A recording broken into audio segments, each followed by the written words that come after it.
Friends, ഒരറവുകാരെ കല്യാണ പുറത്തേക്ക് പോത്തിനെ കൊണ്ട് പോയാണ്. പോന്ന ബൈക്ക് പെട്ടെന്ന് പോത്ത് റോട്ടുമ്മിൽ വീണുപോയി. ഇയാൾ എങ്ങനെ നോക്കിയിട്ടും പോത്ത് എണീക്കുന്നില്ല.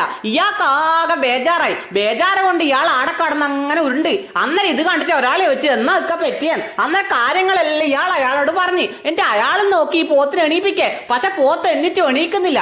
അങ്ങനെ അയാൾ ഇയാളോട് പറഞ്ഞു, ഇക്കാ ഇവിടെ ഒരു ബെയ്തനുണ്ട്, ഇങ്ങ അയാളെ പോയി കാണ്, ഓർ എങ്ങനെങ്കാറ്റി എണീപ്പിച്ചരും. അത് കേട്ടപാട് ഇയാൾ ഓടി പോയിട്ട് ബെയ്തന്റെ വീടിന്റെ വാതിൽ പോയി തട്ടി, ബെയ്തിക്കാം. അങ്ങനെ ബെയ്തി വാതിൽ പറഞ്ഞു വന്ന് എനിക്ക് വെച്ച് എന്നാ. അന്നേരം ഇയാൾ പറഞ്ഞു, ബെയ്തിക്ക ഈ വരുന്ന ജനുവരി 30 പഴങ്ങാടിയുള്ള അനസിന്റെ അമീനന്റെ മംഗലുണ്ട്, അടുത്തേക്ക് ഞാൻ ഒരു പോത്തിനെ കൊണ്ടുപോയെന്ന്. അത് വീണുപോയി, എണീക്കുന്നില്ല. മംഗലത്തിന് കുരുവിയും അജോയും കൊടിയും കിണ്ടിയും പള്ളനും ടറഫും കുമ്പിട് കൊടകർഷിയും ഫീദ ജാങ്കോ അഫ്രാജ് കുട്ടൻ ഓക്കരി ആഷിം ഋഷിക്കുട്ടൻ ആഷിഖ് മോൻ നിയാസ് ബോസ് ഉസു മാലിക് ഷഫീർ കുട്ടൻ എല്ലാരും വരുന്നുണ്ട്. അവർക്കെല്ലാം ബിരിയാണി വെച്ച് കൊടുക്കാൻ വേണ്ടിട്ടാണ്. നിനക്ക് എങ്ങനെയെങ്കിലും ഈ പോത്തിനെ എണ്ണിപ്പിച്ചേരണം. അന്നവാട് വേദിന് ഉള്ളിൽ പോയിട്ട് ഒരു പച്ചമുളക് ഒരു കാന്താരി എടുത്തോണെന്ന്. എന്നിട്ട് പറഞ്ഞു, ഈ കാന്താരി 50 അത് അതിന്റെ കുണ്ടിക്ക് കഴിക്കോ, എനിക്ക് എണീച്ച് പായുന്നില്ലെങ്കിൽ 100 പച്ചമുളക് വെച്ചാൽ മതി. അത് കേട്ടപാട് ഇയാൾ അത് വാങ്ങി പോയിട്ട് 50 കാന്താരി എടുത്തിട്ട് ഈ പോത്തിന്റെ കുണ്ടിക്ക് വെച്ച് പോത്തെണീച്ച് ഒറ്റോട്ടോ. ഇയാൾക്ക് ഓടിയിട്ടൊന്നും പോത്തിന്റെ ബേക്കിൽ എത്തുന്നില്ല. ഇയാൾ എന്താക്കി 100 കാന്താരി ഓടിച്ച് ഇയാളെ കുണ്ടിക്കാൻ വരച്ച്. ഇയാൾ പോത്തിനെക്കാട്ടും വേഗം ഓടി കല്യാണപ്പുറക്കെത്തി അറിഞ്ഞു വെച്ച് പോത്തോടത്ത് നിൽക്കാം. അന്നേരം പറഞ്ഞ 50 ബേക്കിൽ വരുന്നുണ്ട്. അപ്പം മംഗലം വിളിച്ച എല്ലാരും മംഗലത്തിന് വരാൻ മറക്കല്ലേട്ടാ.